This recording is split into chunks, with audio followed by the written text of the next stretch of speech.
Heard at Health is sponsored video content brought to you by Med City News.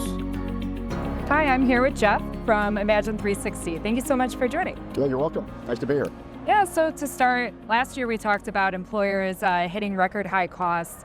Next year, there's projected to be even higher cost increases. So what are you hearing from employers and benefits leaders, and how is Imagine 360 responding to this? We're hearing a lot. It's pretty painful out there right now. It's not uncommon to see an increase of 30-40%. I was with a very large teachers group on Friday that got about a 35% increase, which to me is just crazy, right, for that type of environment.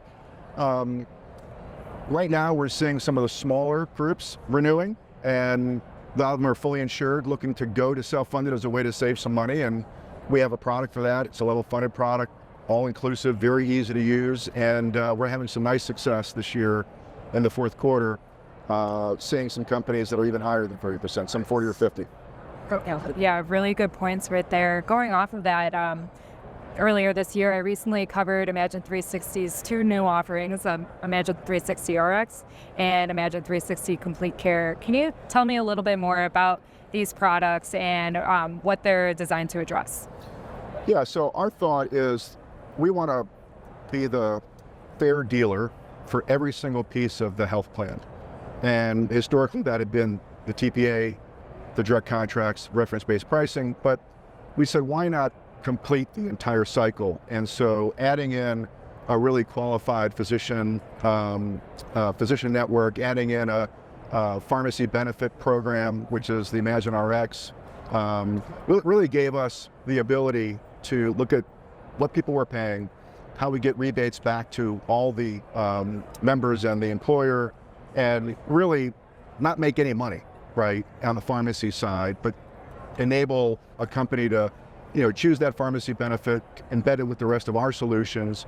And we also looked at, from a stop-loss perspective, taking some risk and wrapping all of that into one kind of I-360 solution. So an aggregated program that we feel will be more cost competitive, up to 30% savings off of what you would historically have in a BUCA environment. And it's gone really well. The brokers like it. It's simple. It's an easy button for employers and brokers to look at, and so we're seeing a lot of success. Yeah, that's really great. Well, just one last question for you.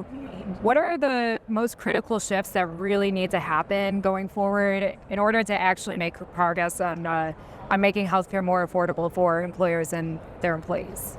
Yeah, I think first you have to get out of what I would think is the traditional way of consuming and purchasing health insurance. Broad panel PPO networks are not great at cost. They're very convenient, and convenience has a cost. And a lot of our clients are saying, we want to be told where we can go to save money and where there's still quality, and we're willing to give up a little convenience in order to get our cost down. Two, with charge masters of hospitals going up every year at double-digit rates, our reference approach, picking a Medicare plus and pricing from the bottom up, really is good at cost regulation and not seeing cost increase go out double digits for years upon years.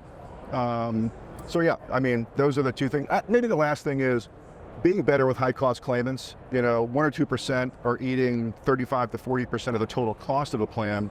I think we could be smarter at interacting with them, engaging with those type of high cost claimants.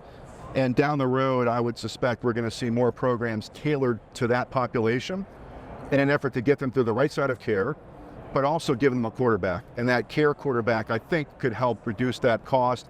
But yeah, those are the two things we've been thinking about and working on.